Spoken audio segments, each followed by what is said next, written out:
Hello mga mamshi, magandang araw. So ikaw din ba ay hirap na mag-isip kung ano yung lulutuin for lunch? So I decided today na magluto na lang ako ng stir-fry noodles.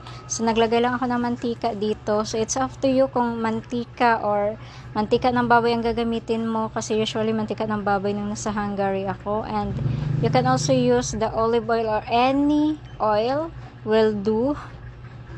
And I put onions, and after that I followed the garlic. So konting brown lang, and then nilagay natin yung strip chicken natin. So you can also use the beef and pork meat. So it's up to you. It's very optional. At naglagay na din ako ng ating mga herbs, black pepper, then a little bit of paprika powder, a little bit of cumin, and other herbs like dry rosemary leaves if you don't have the fresh one. And I put the bell pepper.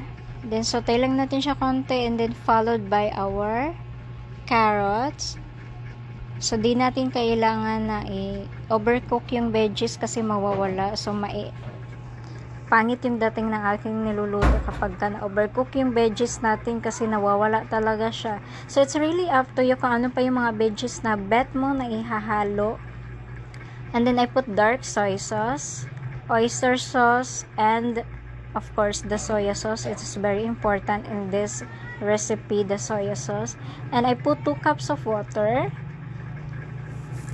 So ihahalo lang natin siya, and then we cover it. Then we will wait after a few minutes.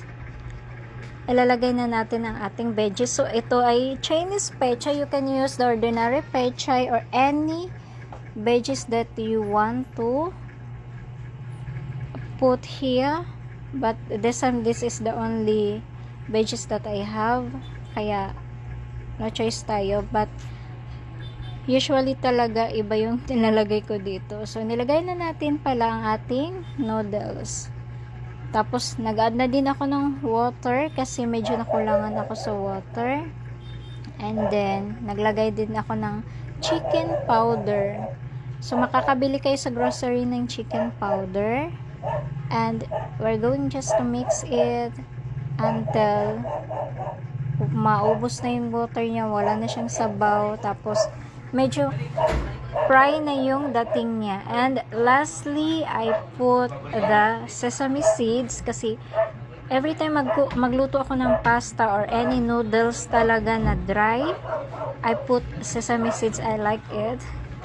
And our final toppings is our chili garlic sauce. This is very delicious for me. I don't know if you also do this kind of toppings, but it's really good. So enjoy and have a good day, everyone. I hope you will write a comment down there kung ano pa yung gusto nyong kainin. Have a good day.